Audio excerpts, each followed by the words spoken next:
Enlisted. Some people love it, whilst others not so much. But why is that? Some might say it's the bots, others is silver currency, and then there are those that just don't like the concept of the game in its entirety.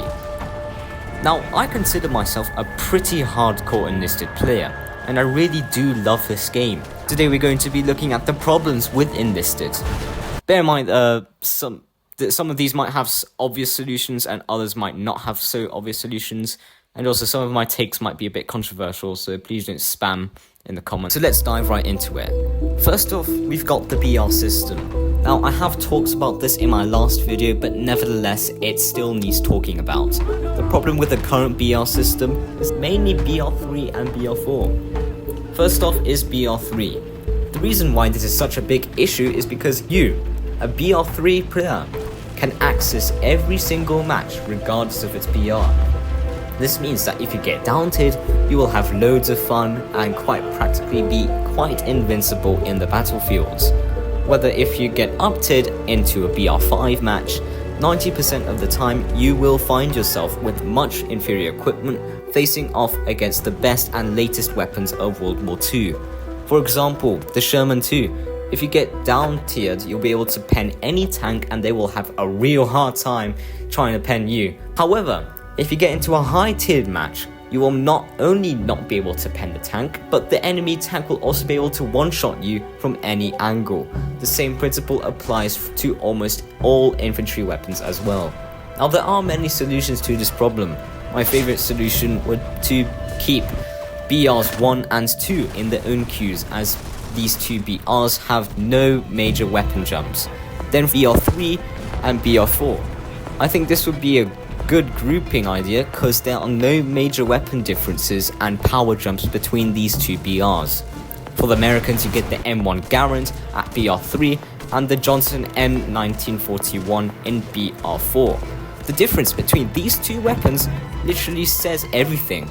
The only difference is that you get 8 bullets with the M1 Garand and 10 bullets with the Johnson rifle. However, for most people, including me, the M1 Garand will be your preferred choice anyways, as it is such a symbolic and iconic weapon, and to be honest, it would be quite a shame not to play. Looking at Germany's Gewehr 41 compared to the Gewehr 43, these two weapons are virtually the same with the same stats.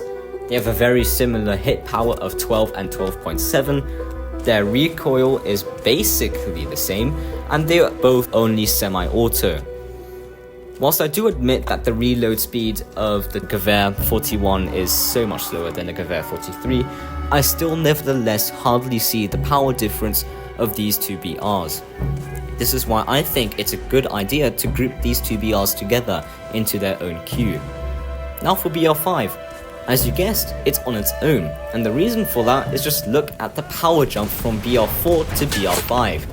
You have the Gewehr 43 for BR4 and the FG42-2 for BR5, or the Beretta M38A compared to the MKB42H, MP43-1, or the STG44.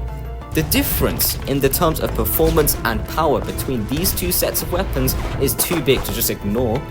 You get a hit power of 5.7 for the Beretta M38A, and then a hit power of 8 for the last 3 German assaulters. The rates of fire is basically at the sweet spot at 600 to 650. So now that we've looked at the BRs, let's look at the second problem in Enlisted. The silver currency. Now, one thing that I think a large chunk of the player base can agree on is that for the amount of effort and sweat that you put into your gameplay, the silver that you receive is almost insulting. I have carried teams and then get around 1,000 silver, which for comparison is around a third of what you need to buy one pistol. Put simply, it's basically like doing great work for a company and then getting paid half the minimum wage.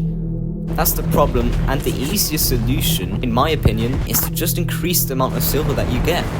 This way you don't have to change all the prices of the weapons individually, and this method, in my opinion, makes everybody happy. Now I have heard that the silver currency problem is Gaijin's method of getting you to get the premium account. But I think here's what the devs don't understand about the player base too well.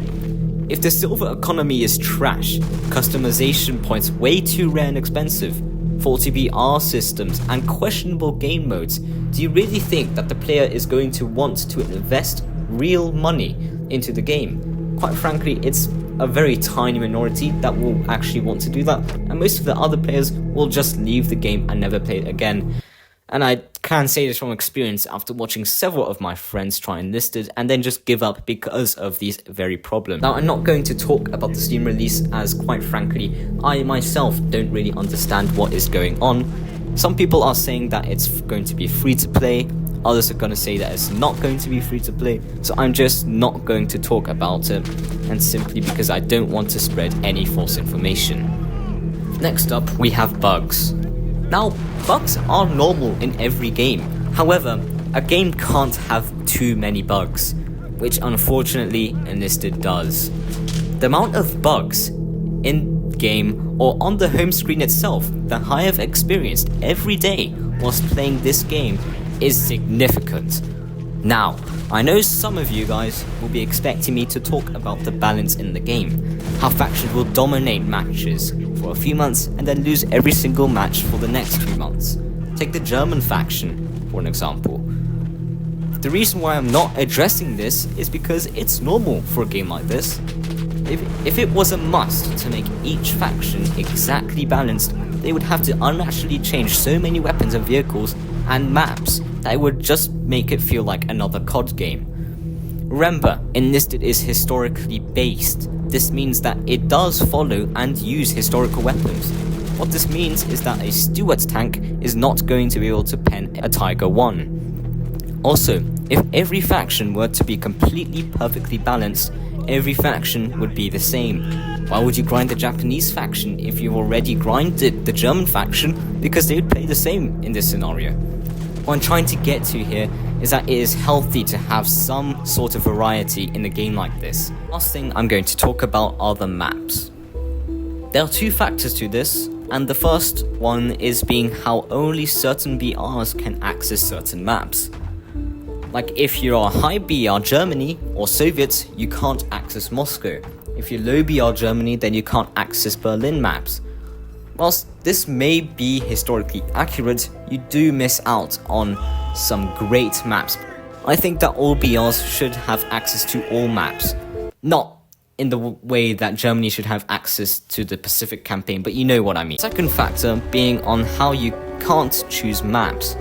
Whilst I don't think that you should be able to pick exact maps, I do think that you should be able to pick a set of maps, like Normandy or Berlin. At the very least, for example, for the Germans, you can pick either Western Front or Eastern Front. I think that this would be way more attractive to newcomers in the game. Anyways, that's it for today's video. Please like and subscribe if you want to, of course, and please remember to build rally points. If you want to see more of these kind of videos, please comment down below on what your thoughts are. Also, if you want to express your thoughts on the game or have any ideas that could make the game come forward, don't use the forums. The devs have already received quite questionable advice from the forums and will most likely not take anything there very seriously. If you want to express your ideas, it is best commenting under the videos of enlisted content creators, since the devs do watch us.